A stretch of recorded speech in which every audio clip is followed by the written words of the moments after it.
Hello friends, welcome back to Aishu's vlog. ഞാൻ ഇന്നൊരു variety കേക്കിൻ്റെ റെസിപ്പിയാണ് നിങ്ങൾക്ക് പരിചയപ്പെടുത്താൻ പോകുന്നത്. അപ്പോൾ നമ്മളിന്ന് തയ്യാറാക്കാൻ പോകുന്നത് ബനാന അപ്സൈഡ് ഡൗൺ കേക്കാണ്. അപ്പോൾ നമുക്ക് പെട്ടെന്ന് തന്നെ വീഡിയോയിലേക്ക് പോകാം. ആദ്യം തന്നെ നമുക്കൊന്ന് പഞ്ചസാര കാരമലൈസ് ചെയ്തെടുക്കണം. അതിനുവേണ്ടി ഞാനിവിടെ 1 കപ്പ് പഞ്ചസാരയാണ് എടുത്തിരിക്കുന്നത്. ഇത് ഒരു അടി കട്ടിയുള്ള പാത്രത്തിലേക്ക് മാറ്റിയിട്ട് ഒരു മീഡിയം ടു ലോ ഫ്ലെയിമിൽ വെച്ചിട്ട് നമുക്കിതൊന്ന് മെൽറ്റ് ചെയ്തെടുക്കാം. ഒന്ന് ചൂടായതിന് ശേഷം നമുക്കിത് മീഡിയം ഫ്ലെയിമിൽ നിന്ന് ലോ ഫ്ലെയിമിലേക്ക് മാറ്റി ഒന്ന് ഇളക്കി കൊടുക്കാം. പിന്നെ ഹൈ ഫ്ലെയിമിൽ വെച്ചിട്ട് ഒരിക്കലും ഇത് മെൽറ്റ് ചെയ്യരുത്, പെട്ടെന്ന് തന്നെ കരിയാൻ സാധ്യതയുണ്ട്. നല്ലൊരു ഫ്ലേവർ കിട്ടാൻ വേണ്ടിയിട്ട് ഇതിലേക്ക് 3-4 പിഞ്ച് കറുവപ്പട്ട പൊടിച്ചത് കൂടെ ചേർക്കാം. കറുവപ്പട്ടയ്ക്ക് പകരം വേണമെങ്കിൽ നിങ്ങൾക്ക് ഒരു 1/4 ടീസ്പൂൺ വാനില എസൻസ് കൂടെ ചേർത്ത് കൊടുക്കാം. ഇനി ഇതിലേക്ക് 1 ടേബിൾ സ്പൂൺ ബട്ടറും കൂടെ ചേർത്തിട്ട് നന്നായിട്ടൊന്ന് മിക്സ് ചെയ്ത് കൊടുക്കാം. ഞാനിവിടെ അൺസാൾട്ടഡ് ബട്ടറാണ് ഉപയോഗിച്ചിട്ടുള്ളത്. ബട്ടറൊക്കെ ഒന്ന് മെൽറ്റ് ആകുന്നത് വരെ നമുക്കിതൊന്ന് ഇളക്കി കൊടുക്കാം. ഇപ്പം ബട്ടറൊക്കെ നല്ലോണം മെൽറ്റായി നല്ലൊരു സ്മെല്ല് വരുന്നുണ്ട്. ഇനി നമുക്ക് സ്റ്റൗ ഓഫ് ചെയ്യാം. ഇനി കേക്ക് തയ്യാറാക്കാൻ പോകുന്ന കേക്ക് ടിന്നെടുത്ത് അതിലേക്ക് ബട്ടർ ഗ്രീസ് ചെയ്ത് ബട്ടർ പേപ്പറൊക്കെ വിരിച്ച് റെഡിയാക്കി വെച്ചിട്ടുണ്ട്. ഇനി ഇതിലേക്ക് നമുക്ക് ചൂടോടുകൂടിയ പഞ്ചസാര കാരമലൈസ് ചെയ്തത് ഇതിലേക്ക് ചേർത്ത് കൊടുക്കാം. ഇതിലേക്ക് ഒഴിച്ച് ഒരു 2 മിനിറ്റ് അല്ലെങ്കിൽ 3 മിനിറ്റിനുള്ളിൽ തന്നെ ഇത് സെറ്റായി കിട്ടും. അതുകൊണ്ടാണ് പറയുന്നത് ചൂടോടെ തന്നെ ഇതിലേക്ക് ഒഴിക്കാൻ, അല്ലെങ്കിൽ ഇതിലേക്ക് ഒഴിക്കുന്നതിന് മുന്നേ കട്ട പിടിക്കാൻ സാധ്യതയുണ്ട്. ഇനി നമുക്കിതൊരു സൈഡിലേക്ക് മാറ്റി വെക്കാം. ഇനി ഇതിൻ്റെ മുകളിലായിട്ട് നമുക്ക് പഴം വെച്ച് കൊടുക്കണം. അതിനുവേണ്ടി ഞാൻ 2 നേന്ത്രപ്പഴം എടുത്തിട്ടുണ്ട്. ഇതുപോലെ അത്യാവശ്യം കുറച്ച് കട്ടിയിൽ വേണം കട്ട് ചെയ്തെടുക്കാൻ. ഇങ്ങനെ കട്ട് ചെയ്തതിന് ശേഷം നമ്മൾ നേരത്തെ തയ്യാറാക്കി കേക്ക് ടിന്നിലേക്ക് മാറ്റിയ കാരമലൈസ്ഡ് ഷുഗറിൻ്റെ മുകളിലായിട്ട് നമുക്കിത് വെച്ച് കൊടുക്കാം. ഇതേ ഷേപ്പിൽ തന്നെ പഴം മുറിക്കണമെന്ന് ഒരു നിർബന്ധമില്ല, നിങ്ങൾക്ക് ഇഷ്ടമുള്ള ഷേപ്പിൽ മുറിച്ചെടുക്കാം.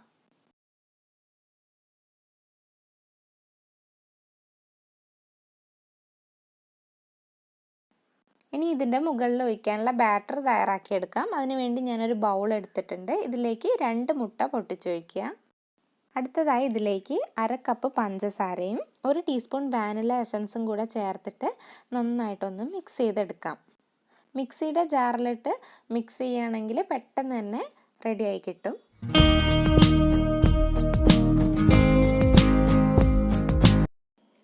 ഇനി ഇതിലേക്ക് ഞാനൊരു 80 ഗ്രാം ബട്ടറാണ് ചേർക്കുന്നത്. ബട്ടർ ഇല്ലെങ്കിൽ ഒരു 1/4 കപ്പ് സൺഫ്ലവർ ഓയിൽ ചേർത്താൽ മതി. എന്നിട്ടിത് നല്ലപോലെ മിക്സ് ചെയ്തെടുക്കുക.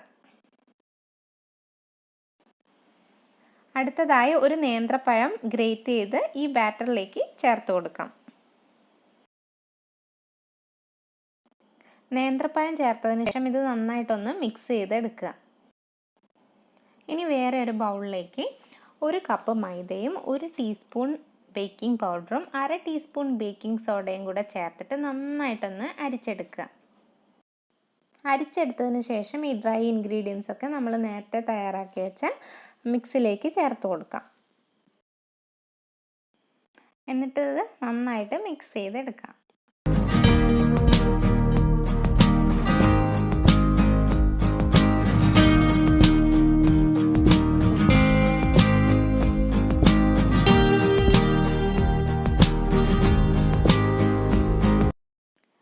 ഇതിലേക്ക് 1/2 ഗ്ലാസ് പാല് കുറച്ചായി ചേർത്ത് മിക്സ് ചെയ്തെടുക്കാം.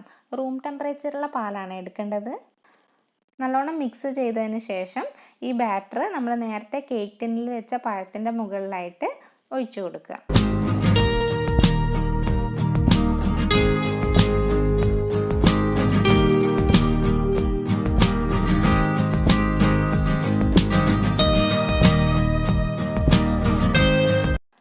മുകളിലത്തെ പഴം മുഴുവനായിട്ട് കവർ ചെയ്യുന്ന രീതിയിൽ വേണം ബാറ്റർ ഒഴിക്കാൻ വേണ്ടിയിട്ട്.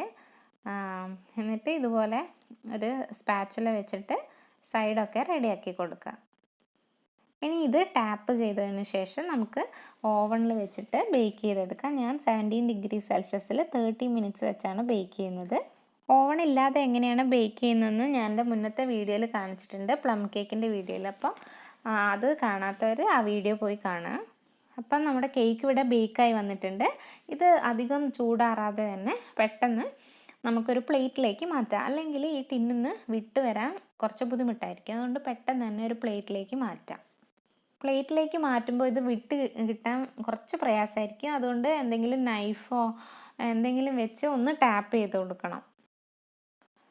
അപ്പം നമ്മുടെ ബനാന അപ്സൈഡ് ഡൗൺ കേക്ക് ഇവിടെ റെഡി ആയിരിക്കുകയാണ്. ഇത് കാണാൻ നല്ല ഭംഗിയാണ്, അതുപോലെ തന്നെ നല്ല ടേസ്റ്റിയുമാണ്. ബനാനൻ്റെ ഫ്ലേവറൊക്കെ വരുമ്പോൾ നല്ലൊരു ടേസ്റ്റാണ്. പിന്നെ ഇത് ചൂടോടെ തന്നെ കഴിക്കണം. ഒരുപാട് ടൈം ഇത് പുറത്ത് വെക്കുകയാണെങ്കിൽ നമ്മളെ ക്യാരമലൊക്കെ മെൽട്ടായി പോവും. അതുകൊണ്ട് പെട്ടെന്ന് തന്നെ കട്ട് ചെയ്ത് കഴിക്കാം.